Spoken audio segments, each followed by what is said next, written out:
மகாஜனங்களே, நம்ம உயிர் நம்மளை விட்டு போகும்போது தான் நம்ம வாழ்க்கை பற்றி நம்ம நிறையா புரிஞ்சுக்கிறோம். அதுலேயும் ரொம்ப முக்கியமாக என்ன புரியணும்னா, ஒரு பொண்ணாலேயும் ராக்கெட்டாலேயும் நம்மளை எங்கே வேணால் கூட்டிகிட்டு போக முடியும். இதை பாருங்கள், இதான் நான் ஏற்கனவே நான் பார்க்க ரொம்ப அழகு பாருங்கள். இதில் இவனுங்க வேறு மூஞ்சி அடித்து உடச்சிட்டாங்க. ஒரு 40 நிமிஷம் முன்னாடி தான் நான் நல்லா தெம்பாக நின்றுட்டு இருந்தேன்.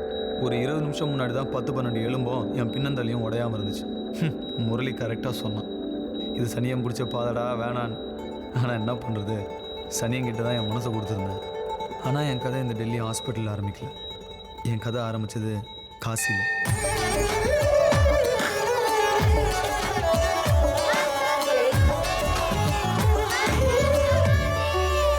புனிதமான கங்கை என் காலடியில் ஓடிட்டேன். அந்த பழங்காலத்து நெருக்கமான ஊரில் நான் ஓடாத தெருவே கிடையாது. மகாதேவ் சாமிஜி, இந்த தடவை நாங்க ராவணனை கொல்றத பார்த்துட்டு இனி இது மாதிரி யாரும் பண்ணக்கூடாது. நீ சொல்றதெல்லாம் சரி குந்தன். ராமர் வேஷத்துல இருக்க வேண்டிய நீங்க எல்லாரும் சிவபெருமான் வேஷத்துல இருக்கீங்க. ஆமா, ராமர் தான் மனைவியை காப்பாத்துறதுக்கு. ராமர் அவரே வந்தா நல்லா இருக்குமா சொல்லுங்க பார்க்கலாம். அதான் எங்களை அனுப்பி வச்சாரு. யோசிச்சு பாருங்க, என்ன இருந்தாலும் நாங்க அவரோட க்ளோஸ் ஃப்ரெண்ட்ஸ் தானே. இந்த புடி இந்தியா பாய். இந்தியா பாத்தீங்க? பார்க்கல. இந்தியா தள்ளி போறியாடி விந்தியா? இந்தியா உங்க அப்பா கிட்ட மாட்டனா எல்லாருக்கும் அடிக்கணும். எங்க அப்பா போலீஸ்காரன் தானே பாத்துல இருந்தாரு. யார் நானா? அட போடி, நான் எவனுக்கும் பயப்பட மாட்டேன். உங்க அப்பா தான் என்ன பார்த்து பயப்படுறாரு. அப்படியா? இரு, எங்க அப்பாவை கூப்பிடுறேன். அப்பா சமரி ஒரு நாள் உங்க அப்பா ட்ரெஸ் கிளிக்கல, என் பேரை நான் மாத்திக்கிறேன். போடி போ. அங்கிள், நாங்க ஹனுமான் நகர் 3வது தெருல இருந்து வரோம். நாங்கெல்லாம் சேர்ந்து ராவணனை எரிக்க போறோம். அதுக்கு காசு கலெக்ட் பண்றோம். ராவணனை மட்டும் தான் இருப்பீங்களா இல்ல? அங்கிள், உங்களுக்கு டவுட் இருந்தா நீங்களே வந்து செக் பண்ணிக்கோங்க. உங்களுக்கு ரசீது கொடு. இந்தாங்க, 100 ரூபாய்க்கு ரசீது போட்டேன். அது சரி. சுலைமான், ஒரு 100 ரூபாய் எடுத்துட்டு வாப்பா. சரிண்ணா. அதுக்கப்புறம் வேற ஏதாவது.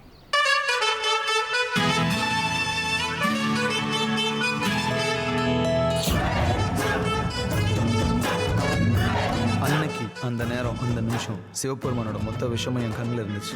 உலகத்தில் இருக்கிற மொத்த போதையும் என் மனசில் இருந்துச்சு. 100-150 வருஷத்துக்கு முன்னாடி காசியோட ராஜா என் தாத்தாவோட தாத்தா யாரையோ அவரோட கோயிலில் பூஜை பண்ண கூட்டிகிட்டு போனாராம்.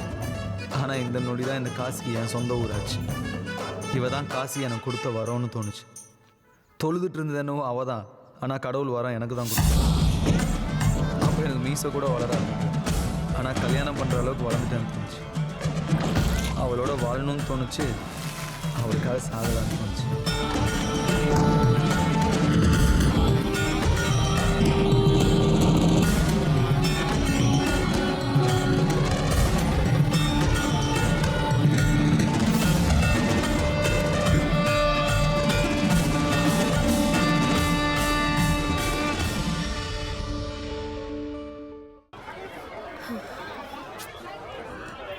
நாளைக்கு போர்டு எக்ஸாம் கடைசி பேப்பர். சூப்பர். கங்கக்கரை மஹால்கிட்ட வெயிட் பண்ணும் 5 மணிக்கு.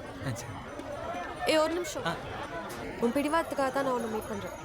பிடிச்சிருக்கேன்னு இல்லை. அட எதுக்காகவாது மீட் பண்ணா சரி. பாக்கியெல்லாம் கடவுள் கையில். 15,000 அரைஞ்சல பேர் சொல்லிட்டு போ. ஜோயா. ஜோயா? உன் பேரு? ரிஸ்வான். ரிஸ்வான் எங்க கேட்டாங்க? ஆஹா, ராஜா மாதிரி இருக்க இன்னைக்கு. சர்தான் போடி. போடியா? உண்மையை சொன்னா போடின்றியா? அந்த பொண்ணுக்காக தானே தெரு தெருவா சுத்துற. எனக்கு எல்லாம் தெரியும். ஆமா, அந்த கேடு கெட்டவளோட கங்கையில நீந்தி முத்தெடுக்க போறீங்க போல இருக்கு. ஒரு குத்து விட்டனா போடி. நல்லா இருக்கு. அவளை பத்தி பேசினா மட்டும் உனக்கு கோவம் வருது இல்ல? ராஜா மாதிரி தான் இருக்க. அந்த ஊர் மேயரோட கண்ணு உன் மேல பற்றக்கூடாதுன்னு அதுக்கு தான். நில்லு. நம்ம 2 பேருக்கும் கல்யாணம் நடக்கிற மாதிரி ஒரு கனவு கண்டன் தெரியுமா? நீ கனவு கண்ணே இரு போ. அவ பின்னாடி சுத்தி நீ ஆசைமா தான் போவ. சித்தத்தினால் கொண்டு பித்தத்தினால் சித்தத்தினால் கொண்ட சித்தத்தினால் ஒரு ஃபீலிங். சித்தத்தினால் ஐயோ.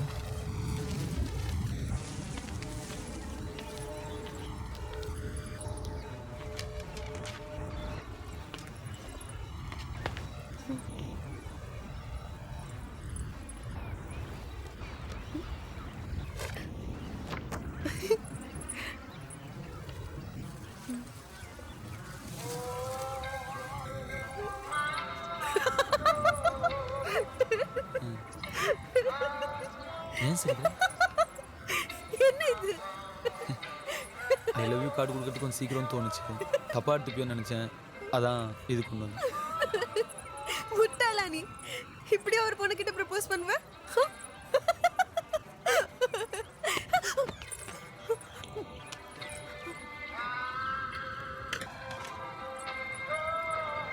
சித்தத்தினால் கொண்ட பித்தத்தினால் காதல் யுத்தத்தினால் எனது ரத்தத்தினால் கவிதை எழுதி வைத்தேன் தோழி. இரு கண் இருந்தால் வாசித்து போடி. கண் பார்த்ததும் கெண்டை கால் பார்த்ததும்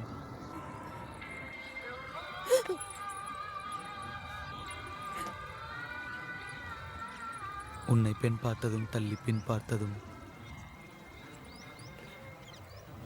சுட்டால்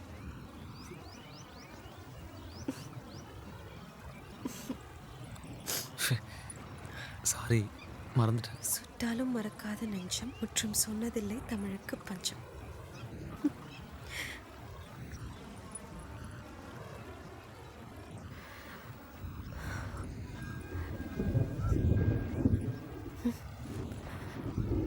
உன் பேர் என்ன சொன்ன நீ? ரிஸ்வான். உங்க அப்பா பேரு? விளையாடுறியா நீ? அது யோசிக்க மறந்துட்டல? அது என்னோட 16வது அறை. அவ வரைஞ்ச சோகத்தை விட நான் அவ கண்ணத்துல முத்தம் கொடுத்த சந்தோஷம் தான் டாப்ல இருந்துச்சு. என் வருங்கால மனைவி தர்மபத்னி, அது நமக்கு பெருமை தானே. ஆனா நான் தமிழ எதையும் சாதிப்பேன். இந்த காசில ஒரு பொண்ணு மனசை ஜெயிக்கணும்னா 2 வழி இருக்கு. ஒன்று கடின உழைப்பு, பின்னாடியே சுத்து, லவ் லெட்டர் எழுதி ஃப்ரெண்டு கையில் கொடுத்து விடு, தவம் இரு, அவளே நொந்து போய் லவ் ஒத்துக்கிற வரைக்கும் விடாது. இது எல்லா பசங்களும் இந்த ஊரில் பண்ணுறது தான். இன்னொரு வழி இருக்கு, அவளை பயமுறுத்து. இதுவும் இந்த ஊரில் எல்லாரும் பண்ணுறது தான். ஆனால் இதெல்லாம் பண்ணி என்னை லவ் பண்ணுறது நான் ஒன்றும் கமல்ஹாசன் இல்லையே. அதனால் நான் முதல் வழியை விட்டுட்டு 2வது வழி போனேன். அவனை வண்டி நிறுத்தினா காதுலேயே உள்ள உனக்கு பிரச்சனை என்ன? பிரச்சனையே உன்னால தான். நீ பின்னால வராது. வேற யாருக்கு நடி போறது? எனக்கு தெரியாதானே, என்ன மட்டும் விட்டுரு. நீ என்ன லவ் பண்ணலன்னு சொல்லு. லவ் எல்லாம் பண்ணல. எதுக்காக? நான் ஹிந்துன்னா சொல்லு, நான் உனக்காக மதம் மாறுறேன். வாய்க்கு இருந்தா போய்.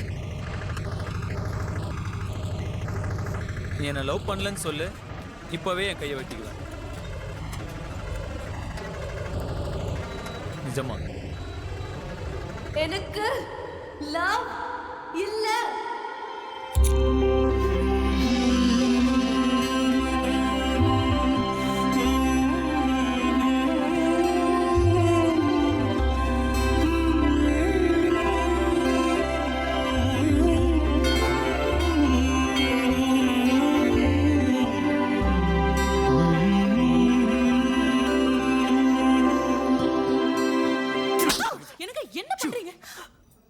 வெளியே தலை கட்ட முடியாத அளவுக்கு அசிங்கம் மட்டும் வந்திருக்கா. நாளைக்கு நீ ஆக்ரா போற. இனிமே அத்தை வீட்டுல இருந்து தான் படிக்க போறேன். அதுலயும் கொஞ்சம் யோசிச்சு பாருங்க ஐதர் பாய். அவன் ஒரு இந்த பையன். இந்த விஷயம் நாளைக்கு வெளியே தெரிஞ்சா உங்க பொண்ணு கூட தெருத்துவா சுத்துறா. அதெல்லாம் உங்க கண்ணு தெரியாதுல. சொன்னா கேளு. என்ன பத்தி குத்து சொல்லி கிளம்பி வந்துட்டீங்க. கிளம்புங்க. மூடு வாய். பெரியவங்க கிட்ட என்ன பேச்சு பேசுற? இப்படி அசிங்கமா நடந்துக்க எங்க கத்துக்கிட்ட நீ? நாளைக்கு நீ ஆக்ரா கிளம்புற. குந்தா, ஜோயா உங்க மாமனார் கட்டாயப்படுத்தி ஆக்ரா அனுப்புறாரு. உடனே ஸ்டேஷனுக்கு போ, இல்லைன்னா அவளை பார்க்க முடியாது. சீக்கிரம் போ. வந்துருவானா? இரியா வந்துருவா. நானும் உங்க அப்பாவும் உன் மேல உயிரே வச்சிருக்கோம் தெரியும்ல. நீ பண்ண காரியத்தினால எங்களால வெளியில தலை காட்ட முடியல. மனசு அறிவிடாத ஜோயா, நான் சொன்ன எல்லாத்தையும் மறக்காத. நீங்க பாரு, வழியில எங்கேயும் இறங்கிடாதமா ஜோயா.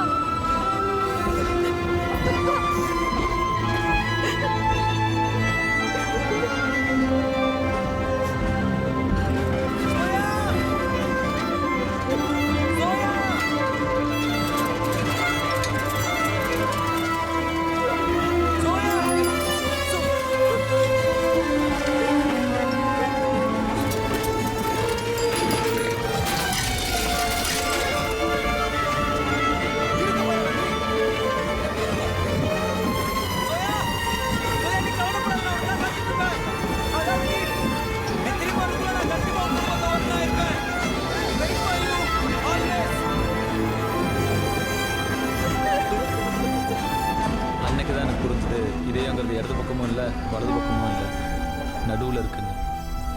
ஏன்னா அங்கே தான் எனக்கு வலிச்சது. ஜோயா ஊரை விட்டு போயிட்டாலும் அதோட என் காதல் முடியல. இன்னும் அதிகமாக ஆரம்பிச்சது. பையனாக இருந்தேன்னா ஆம்பளையா மாறி.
அப்பாவோட சட்டையை மட்டும்தானா?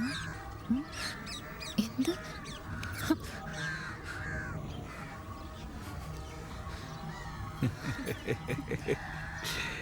இதுக்கு நீ இன்னும் 2-3 ஜென்மம் காத்துக்கிட்டு இருக்கணும் பிந்தியா. இந்த ஜென்மத்தில் இந்த உடம்பு ஜோயாவுக்கு மட்டும்தான். 20ஆம் தேதி திரும்பி வரா. அவளை நினைச்சு நினைச்சு நீ சாக தான் போற. 8 வருஷம் ஆகி அவளை மறக்கல நீ. கட்டையில போறவனே முராரி, உன் வாய்க்கு சக்கரை போடணும் மாமா. நீ நான் என் வயித்துல கொட்டிக்காதடா. ஏன் சாமா அவனை சும்மா விடாத. தன்னா நியூஸ் கொண்டு மாமா.